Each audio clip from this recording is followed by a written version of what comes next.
Si realment esteu interessats en les pissarres per a l'aula virtual, doncs potser teniu dues opcions que milloren la pissarra de l'aula virtual. Una és Jamboard, que és una pissarra de Google, de la suite de Google, que teniu accessible en G-Cloud i que vos permet treballar en un document que després queda compartit amb els alumnes.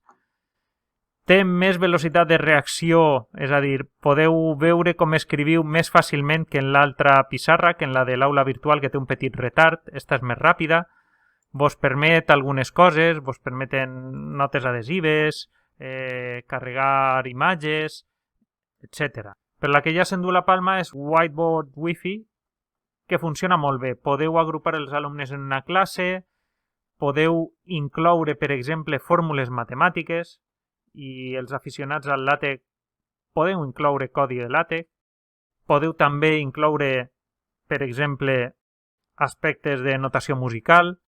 Continueu tenint les imatges, podeu posar formes geomètriques, etc. Això com en la resta de pissarres. Però la veritat és que és molt útil tant el Jamboard com el Whiteboard i seria qüestió d'investigar si realment trobeu que és necessari o que és útil una pissarra en les vostres classes.